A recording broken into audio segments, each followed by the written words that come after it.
Hola a todos y bienvenidos a Behavior Guest. Gracias por estar aquí conmigo hoy.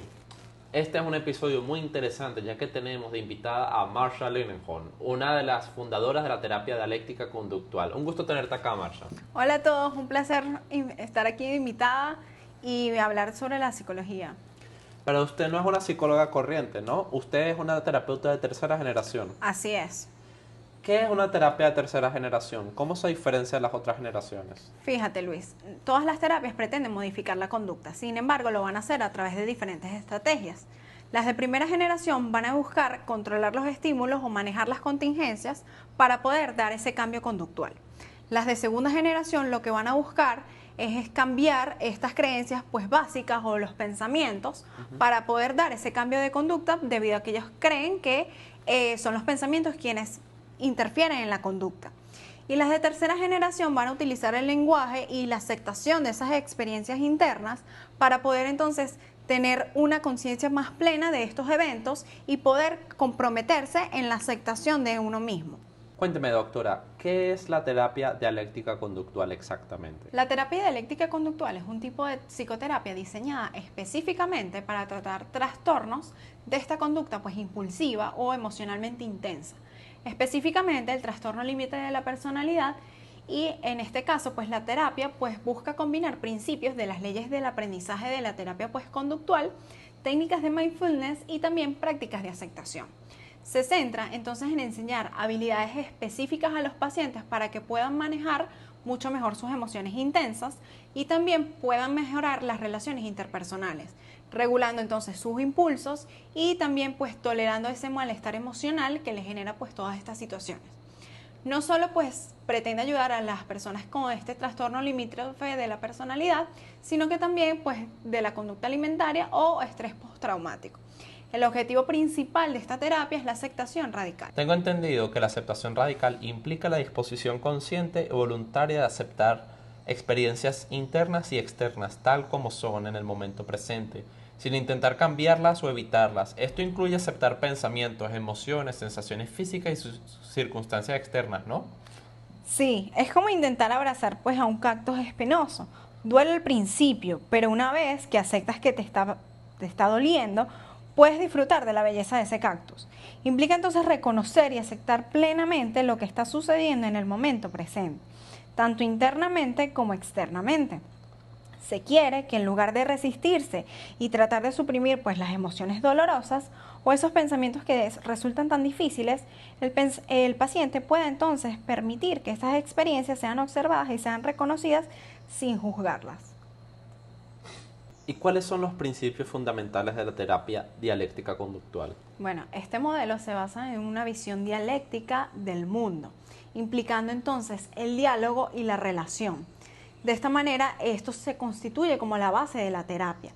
También implica la manera en la que el terapeuta puede abordar la manera de efectuar este tratamiento y generar el cambio conductual en la persona. Sí, hice mi tarea previo a la entrevista y tengo entendido que las perspectivas dialécticas sobre la naturaleza, la realidad y la conducta humana comparten tres características principales. La primera, la dialéctica enfatiza la interrelación o totalidad de la realidad. Considera que el análisis de partes individuales de un sistema tiene un valor limitado a menos que las relaciones con el todo. Por lo tanto, dirige nuestra atención a las partes individuales de un sistema, es decir, una conducta específica, así como a la transacción de la parte con otras, por ejemplo, otras conductas, el entorno ambiental, y con contextos más amplios como la cultura, el estado del mundo en ese momento, etc. Segunda característica podría ser la realidad no es considerada estática, sino compuesta por las fuerzas internas opuestas, que son la tesis y la antítesis, de cuya síntesis se desarrolla un nuevo conjunto de respuestas. Una idea dialéctica muy importante es que todas las proposiciones contienen dentro de ellas sus propias oposiciones. Los pensamientos, las conductas y las emociones dicotómicas y extremas se consideran fracasos dialécticos. La persona tiene que intentar alcanzar el punto medio de los extremos para llegar a la síntesis de la realidad. Y la última característica sería la naturaleza fundamental de la realidad, que es el cambio y el proceso, más que el contenido o la estructura. Esto implicaría que tanto la persona como el entorno experimentan una transacción continua. Por lo tanto, la terapia no se enfoca en mantener un entorno estable y consistente, sino que busca ayudar al consultante a sentirse cómodo con el cambio. ¿Cuál es el origen de la terapia dialéctica conductual? Esta terapia surgió en los años 70 en Estados Unidos, porque mi equipo de trabajo y yo nos dimos cuenta que existían dificultades para poder tratar a pacientes con ideación suicida. Entonces estudiamos a estos pacientes durante un largo tiempo y encontramos ciertas dificultades. Primero, nos dimos cuenta de que cuando estos entrevistadores intentaban rápidamente cambiar esta conducta de riesgo, los consultantes entonces se sentían rechazados o juzgados. Es por ello que fue necesario desarrollar estrategias orientadas a la aceptación, en las que se incluyeron frases que expresaran entonces la comprensión de ese sufrimiento. También se hizo evidente los escasos recursos que los consultantes tenían para poder tolerar el malestar inherente a una situación problemática. Entonces, bajo la premisa de que para resolver un problema se necesita transitar el malestar de este, se volvió necesario incluir habilidades de tolerancia. Otro problema que también encontramos fue la constante desorganización de las estructuras de la terapia, por el constante cambio en el foco clínico o las demandas de la intervención. Pero de los peores problemas que pudimos observar fue el eventual burnout de los profesionales. Los terapeutas mostraban dificultades para regular sus propias emociones desencadenadas por la relación que tenían entonces con estos consultantes y que se manifestaban en el miedo o en la hostilidad. También se observó excesiva empatía, lo que bloqueaba ese proceso de cambio. Gracias al hallazgo de estos problemas, entonces desarrollamos técnicas terapeutas dentro de ese abordaje conductual. Pero en este caso incluimos nuevos aportes. Entre ellos tenemos la dialéctica entre la aceptación y el cambio. La dialéctica entre agenda basada en objetivos y la agenda basada en protocolos estandarizados. También está la dialéctica entre el diagnóstico a través de manuales diagnósticos como el DSM y la definición de problemas entre una perspectiva funcional y conductual. Y el desarrollo de un manual de entrenamiento en habilidades con el objetivo de poder aumentar los recursos y la capacidad de los consultantes para resolver circunstancias y poder lidiar con ese malestar. ¿Cómo se estructura una de las sesiones de su terapia? Fíjate, el hincapié de esta terapia es poder generar que el individuo se dé cuenta de sus capacidades y pueda afrontar su mundo de vida a través de estas capacidades. Entonces, nosotros dividimos la terapia en dos partes. Una primera parte que tiene que ver con aumentar las capacidades, las herramientas, las estrategias para que este individuo pueda entonces sobrellevar cualquier situación que se presente en su vida desde este punto de la aceptación, de la conciencia plena. Y está una segunda parte donde nosotros entrenamos en habilidades que pueden ser habilidades sociales, habilidades de regulación, para que entonces puedan mejorar no solo su comunicación interpersonal, sino también su regulación emocional. De esta manera se divide entonces la terapia y se complementa psicoeducando al paciente que puede y que tiene el control de poder modificar su propia conducta. Esto surge cuando comencé a trabajar entonces con estos consultantes con conductas suicidas, ya que noté que era importante atajar o contener esas crisis que ellos estaban teniendo semanalmente, lo cual para cualquier terapeuta consiste como en apagar estos incendios constantemente, pero eso obstaculiza esa enseñanza de esas habilidades para que esas mismas crisis no se repitan, o en el caso que se repitan, entonces el individuo pueda tener las herramientas adecuadas para manejarlas. Esta realidad fue lo que me hizo entonces separar la terapia en dos partes.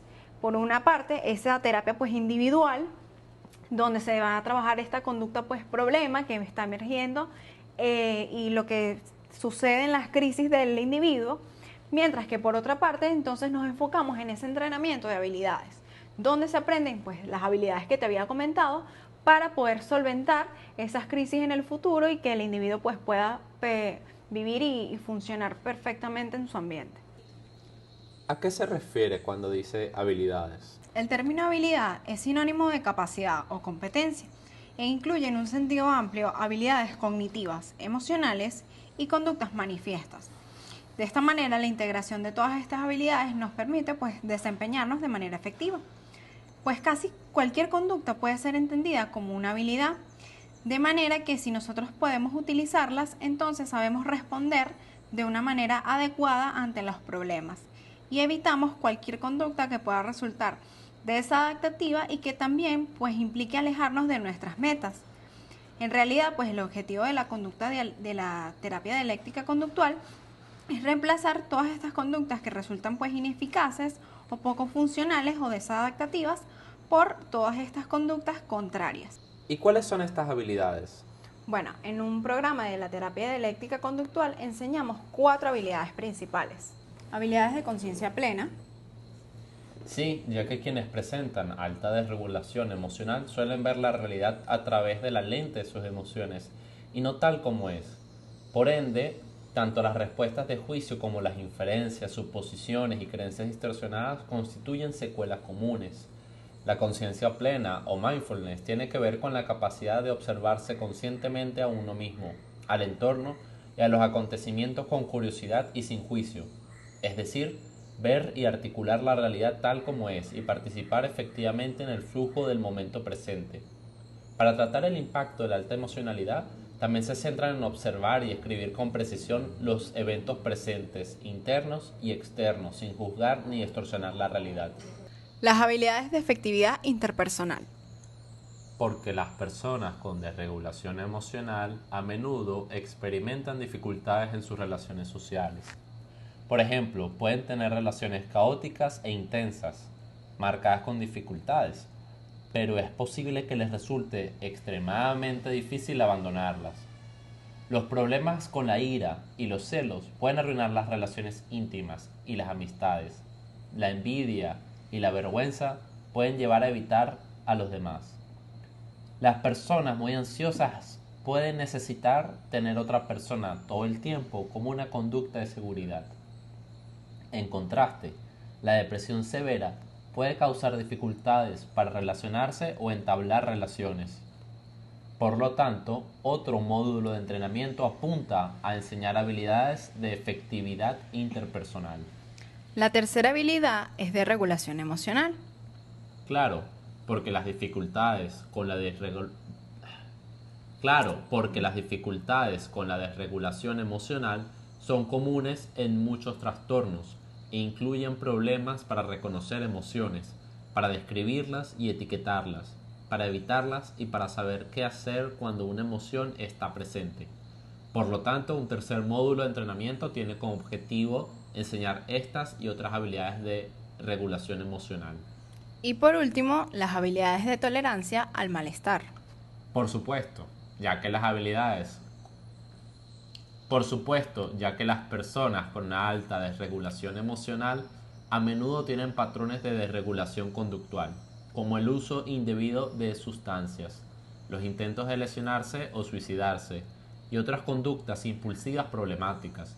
Para contrarrestar estas conductas de mala adaptación, un cuarto módulo de entrenamiento enseña habilidades efectivas y adaptativas de tolerancia al malestar.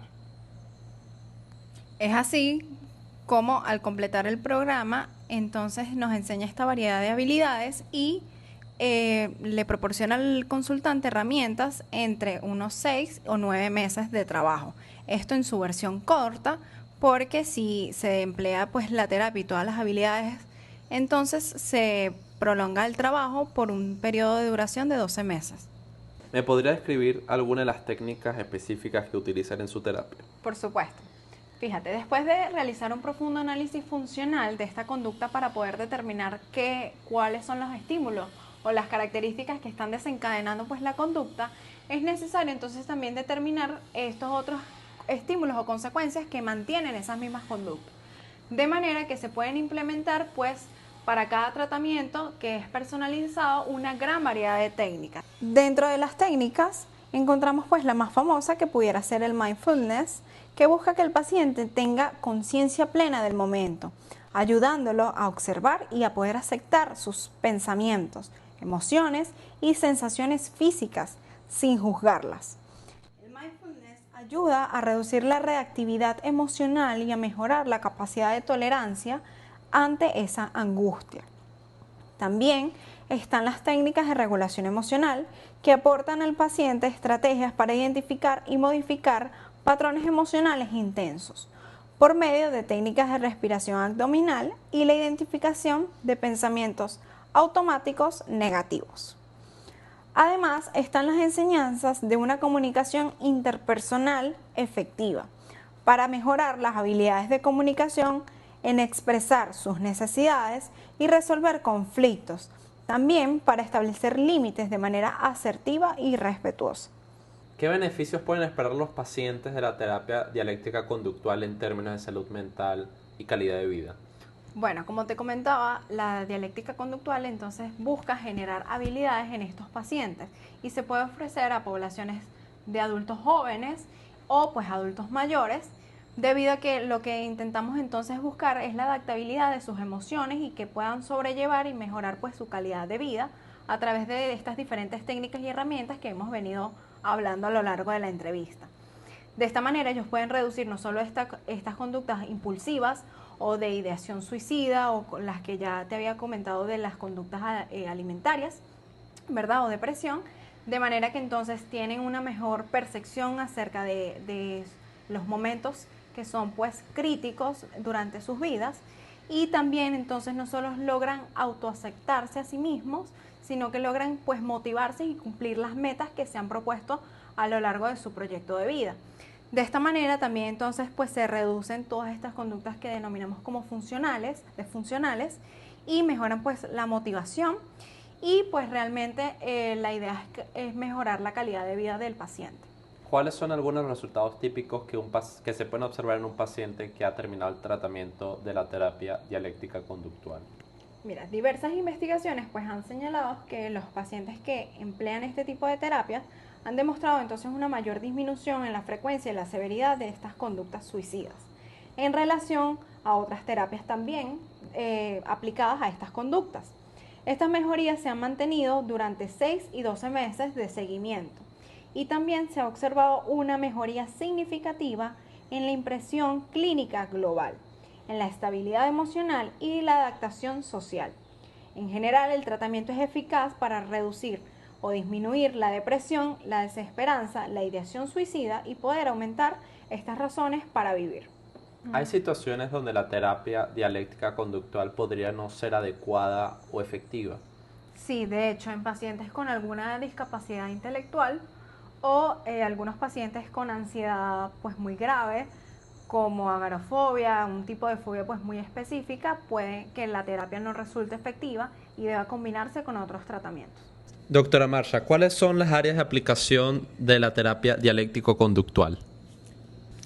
Algunas de las áreas de aplicación pueden ser el alcoholismo, el trastorno límite de la personalidad, la depresión, la desregulación emocional, la agresión, impulsividad o violencia, conductas de riesgo, TDAH, la autolesión, trastornos alimenticios, problemas interpersonales y el riesgo suicida.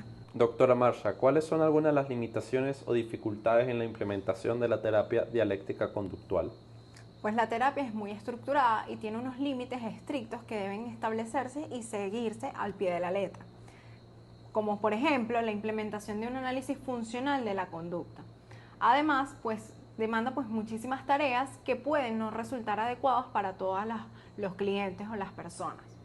Otro punto de discusión es que en la terapia dialéctica conductual no hay un procesamiento formal del trauma y que puede verse como un componente necesario o fundamental de tratamiento para algunos de estos clientes para poder recuperarse por completo de esta experiencia traumática.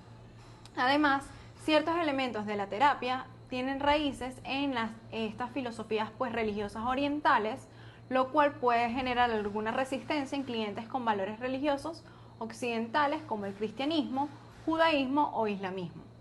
Los clínicos que practican esta terapia deben estar altamente capacitados, no solo por el riesgo potencial de que puede tener el aumento de estas conductas de riesgo durante el tratamiento. Por otra parte, la extensa cantidad de habilidades que se está enseñando en la terapia pudiese resultar abrumadora para algunos de estos pacientes, quienes también pudiesen verla como demasiado compleja o simplemente pues demasiado para intentar. La terapia demanda entonces un compromiso de tiempo significativo tanto para el cliente como para el terapeuta involucrado. Finalmente, doctora Marsha, ¿qué consejo le darías a un terapeuta novato que está queriendo aprender sobre la terapia dialéctica conductual como una opción para la implementación de su práctica clínica? Bueno, mi principal consejo sería que se prepare adecuadamente porque requiere muchísimo compromiso, no solo de parte del terapeuta, como te estaba comentando, sino también de parte del cliente. Y lleva mucho tiempo, lleva muchísima preparación, va a ser una experiencia transformadora y necesita entonces un aprendizaje y un compromiso pues increíblemente amplio para poder dar entonces ese apoyo fundamental para las personas y pues es necesario seguir ese aprendizaje a lo largo de este camino llamado vida, buscar una vida con propósito. Muchas gracias por su tiempo y por compartir sus conocimientos y su experiencia en nuestro programa. Ha sido todo el tiempo que tenemos disponible para hoy. Nos veremos en el siguiente episodio de Behavior Guest.